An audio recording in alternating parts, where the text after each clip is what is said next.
ordinances. So I think we need to go back to the provision of the Constitution. Article 150, Clause 3, I think is the center point. There are at least three ways that proclamations and ordinances can end, according to the Constitution. First, by revocation under Article 150, Clause 3. Revocation would have to be done by the pronouncer or the doer of the proclamation as well as the ordinance. In this sense, you have to go back to the Yang di-Pertuan Agong and also the government that has proclaimed the emergency and has promulgated the ordinance. That's revocation. Or the second way of ending the proclamation and the ordinances is by Parliament itself, by annulling it. Annulling, according to Article 150, Clause 3, is through a motion and a debate as well as a voting to annul or not to annul the proclamation and the ordinances. And the third way, which we can see here, is perhaps the first time that we have an emergency that has an expiry period, which is for the present emergency would end on the 1st of August. So in that respect, it will expire if it is not annulled or revoked earlier. Okay. So what happened was that based on that announcement in Parliament on Monday, the YB minister has mentioned about or has stated that the ordinances were already revoked.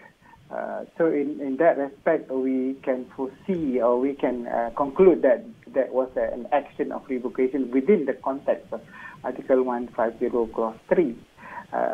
But then people will be asking, even members of Parliament were asking, was there a proper procedure for it? Well, why there was no announcement made before Parliament sat on Monday? So these are issues that have been ongoing until even today. I think there are also issues being raised on this.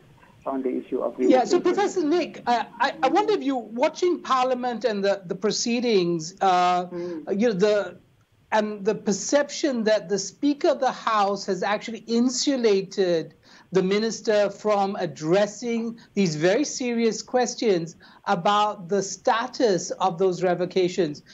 What do you make both of the move by the Speaker to protect the minister from having to be accountable for Parliament until, in fact, the emergency is over, and generally the conduct of the Speaker? Okay. Now, as far as the Speaker is concerned, I believe that the Speaker is taking the way forward to control the proceedings in accordance to the standing orders. And in that respect, he has decided that to allow the minister to explain it on Monday next week. So in that respect, it is the prerogative of the Speaker to allow or not to allow a question to be answered at that point of time. So, but then of course that will, will sort of prolong this issue and would allow perhaps the government to then decide on Monday what is the answer to be given. Professor Nick, can I ask you, is there are there implications of it being explained on Monday? Because it would be after the emergency expires, right? So on the 2nd of August, it will be after the emergency expires.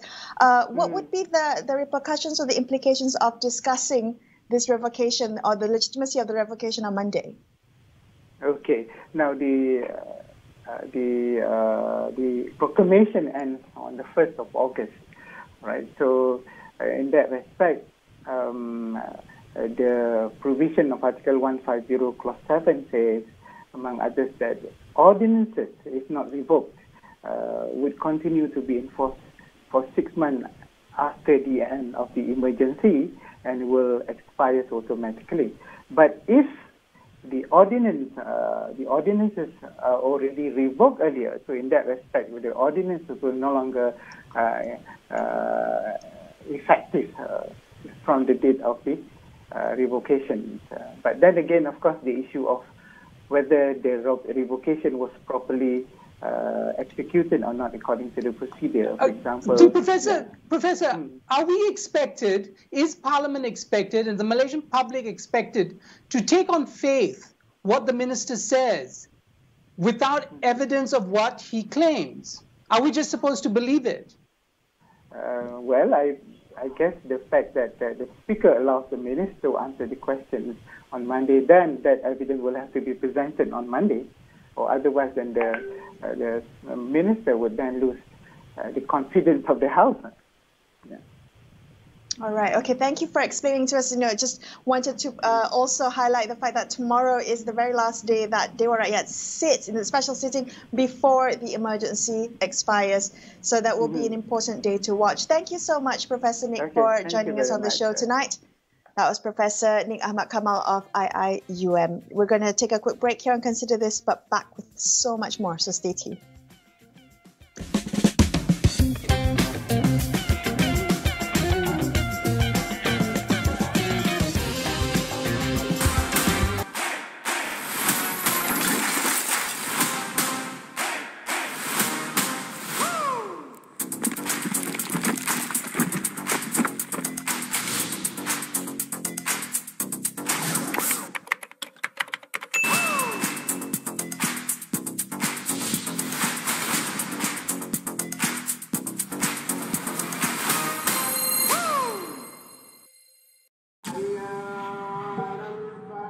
Amanah di tangan kita.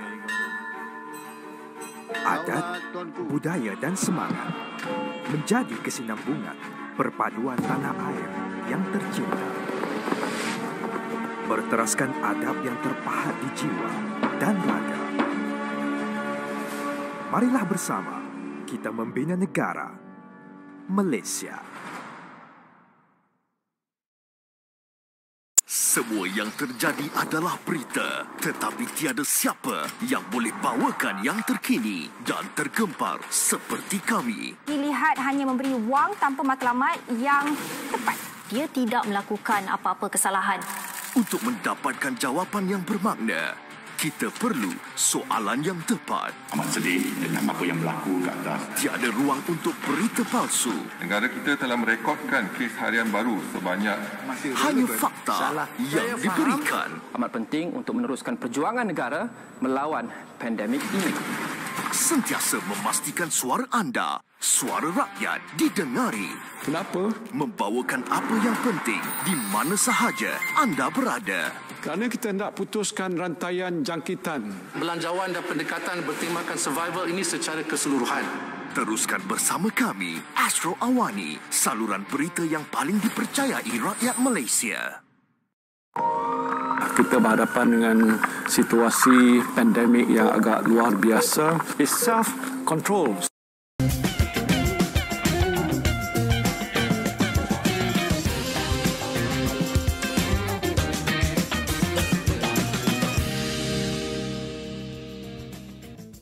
Hi, you're watching Consider This. I'm Melisa Idris. With me is Sharaad Kuttan.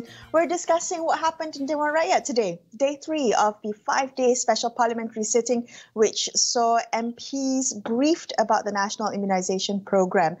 And despite the rejection of a call to extend the session, many questions and proposals were raised regarding the vaccination rollout. Can bipartisanship be built on this foundation? Herizal Hazri is the CEO of the Institute of Strategic and International Studies, better known as ISIS Malaysia. He joins us on the line now. Herizal, good evening. Thank you for joining us on the show. Watching today's session, Dewan Rakyat session, Herizal, what were your thoughts on not just Khairy Jamaluddin's briefing on the vaccination program, but also on the quality of questions and issues that were raised by other MPs? Well, generally, I think it's a lot better than yesterday. I think, there were very clear direction to the questions. I think the MPs were very clear of what they wanted to know, starting from, why we were late, if we were late in getting the vaccines, to what can be done better, and how we can ensure that majority of Malaysians gets the vaccines. And I think the answers were very good as well. I think Minister Khairy did, try his best to address all the questions as much as he can. And we all know that there were a real constraint in terms of time. But, nevertheless, there's always parliamentary seatings and never in any parliamentary seatings that all questions can be answered in one go. So, I hope that, whatever questions that's not being answered will be answered through written format in the next 10 days. I think that's maximum.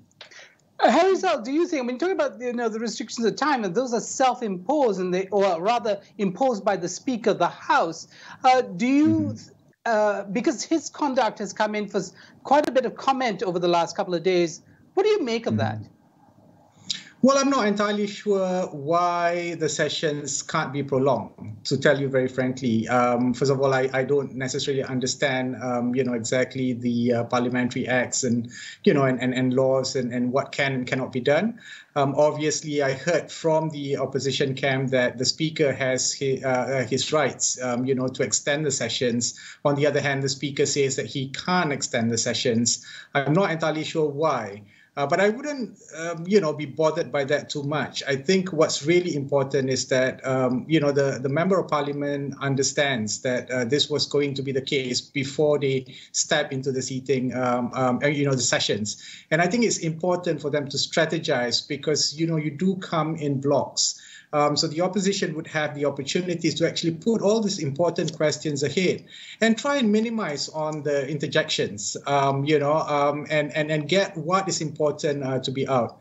I think they have to work within that format and show the people that they are trying to push all these important questions forward and get, the most answer within a constrained period of time. Yeah, and I thought some of the questions that were raised today were particularly interesting. But I wanted to ask you, Herizal, what you thought about MP of Bangi MP's proposal. He proposed a political moratorium of sorts, COVID-19 moratorium agreement in terms of an attempt for bipartisanship. And I'm wondering about whether it's the nature of the vaccination program that perhaps incentivizes bipartisanship at this really fraught political time. Well, first of all, I really think that's a good idea. I mean, I've always, said this in war studies, in any strategies, we understand that, no country actually loses a war because their opponent is stronger than them. A country actually loses the war because they themselves can't be united to face the war. And we are actually in a state of, uncertainty and war, actually, quite frankly, right now with the virus and with also the changing, conditions and geopolitics around the world. But obviously, I'm not a politician, so, I can say all of this, and politicians would have, different viewpoint and interests. And I'm not naive. I understand all of that. But the call from Bangi, I thought was really interesting. It's something that, I will definitely support. And I think it's very important that that happens now. But Herizal, let's talk about the political will to do what is right. There have been many calls for a long time for a confidence supply agreement, for all these things that acknowledges, as Bangi did, that the government of the day is probably a minority government, and that in fact the opposition forces don't have the numbers either. And in some sense, this is the state of play for the country. But do you sense a willingness to reach across the aisle, considering some of the bombshells that have been laid before Parliament this week, including the very hazy question of whether there's been a revocation of emergency ordinances or not? I think it's actually quite balanced, Sharaad. I think there's definitely some interest within a specific member of parliament who wants to push sort of like a kind of a moratorium, politicking moratorium moving ahead to really sort of like focus in dealing with, the problem that we have in hand. But on the other hand, we have to understand, and we cannot be dismissing the fact that at the end of the day, for any politician who can see that this is probably the best time to make a move, it is definitely, arguably one of the best times for any sort of like bloc to try and realign, coalitions and stuff like that to make political moves. So, this is just the nature of politics. This is unfortunately the nature of democracy. And this is, a continuing challenge. And there's no real sort of like, a simple answer to this. We are a nation that is an emerging democracy, I would claim. And, and we are are going through this, and I hope that we learn from this, and we will, I hope, again, my beloved nation will end up being more matured moving forward.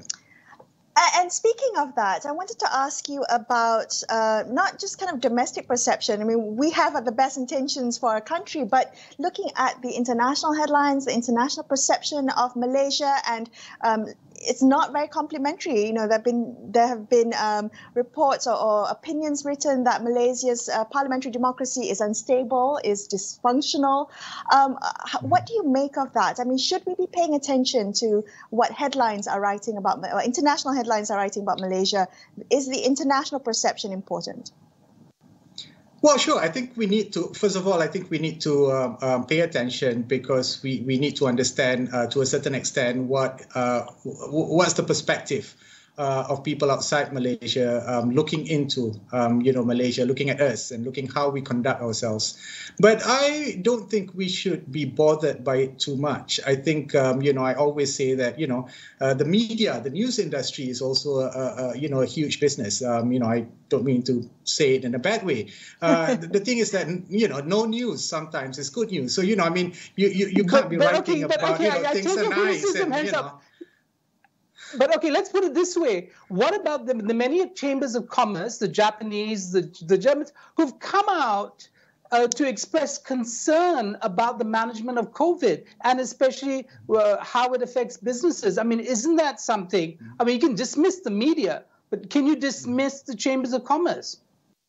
No, I don't think we should dismiss. Like I said, we should give some attention to it. I think it's important for us to give attention to it. But on the other hand, we have to, we have to understand which we should give more attention to, and not just sort of like, look in a blanket and whether if it's criticism towards our democracy. If I can answer, Melisa sort of like a question first, in terms of whether if we are a stable democracy or not, and the perception, I think. Unstable democracy is not a bad thing. I think, sometimes the more stable a democracy is, the more less developed it can be in the future. So the fact that we are trying to manage the situation, the fact that we are not sort of like, looting malls or burning buildings yet is actually good news. So I'm not always, a fan of a stable democracy, because I do not think that's actually where we want to get at. I think problems are good because it teaches us to manage our democracy better. Now I go to your question, Sharaad, in terms of the business interests. Of course, there needs to be clarity, and of course, business interests are driven by certain sentiment, and of course they want to continue operating because they need to produce, they need to meet their deadlines and their order book. So on and so forth. But again, this is a pandemic. This is not a normal time.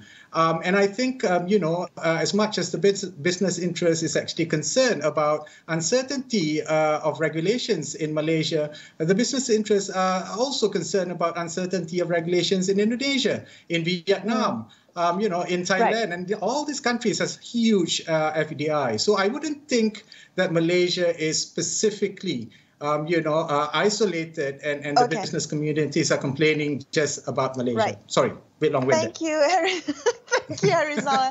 That was Herizal Hazri of ISIS Malaysia. We're going to take another quick break, but we'll be right back in just a couple of minutes. Stay tuned.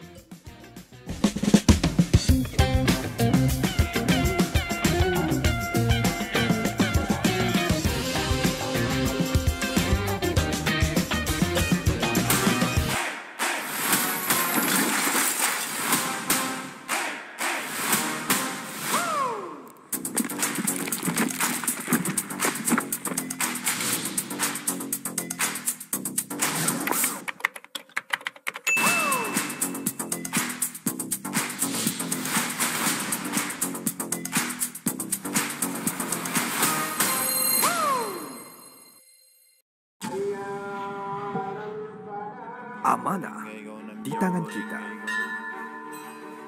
Adat, budaya dan semangat menjadi kesinambungan perpaduan tanah air yang tercinta. Berteraskan adab yang terpahat di jiwa dan raga. Marilah bersama kita membina negara Malaysia. Semua yang terjadi adalah berita, tetapi tiada siapa yang boleh bawakan yang terkini dan tergempar seperti kami. Dilihat hanya memberi wang tanpa matlamat yang tepat. Dia tidak melakukan apa-apa kesalahan. Untuk mendapatkan jawapan yang bermakna, kita perlu. If you've just joined us, we're discussing today's Dewan Rakyat sitting, which focused on the National Immunisation Programme. Nadiah is the Group CEO of TMC Life Sciences. She's also the CEO of Thomson Hospital Kota Damansara. Nadiah, good evening. Thank you for joining us tonight.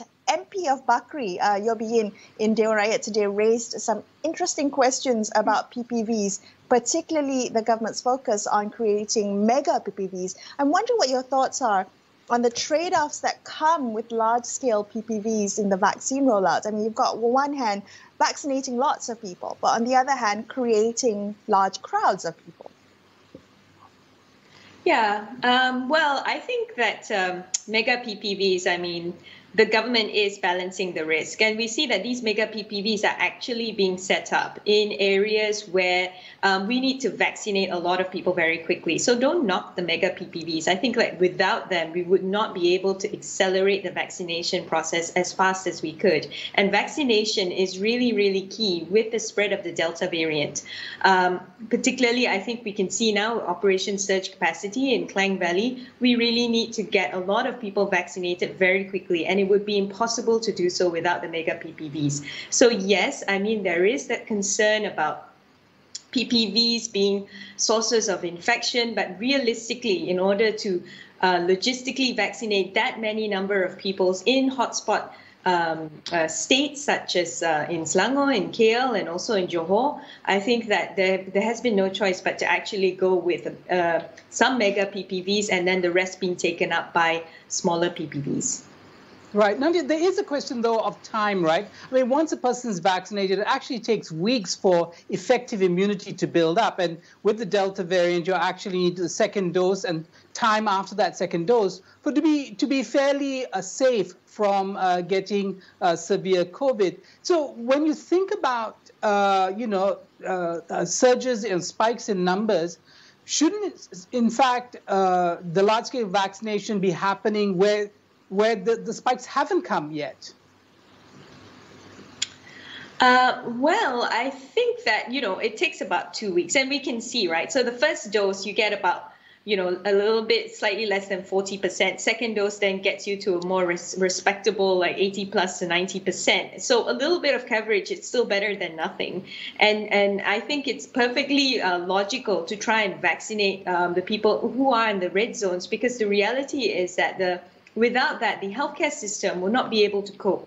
I know there's a lot of talking about what can we do, but the reality is there's nothing we can do to stop people from moving from Cat 1 to Cat 2 to 3 and 4.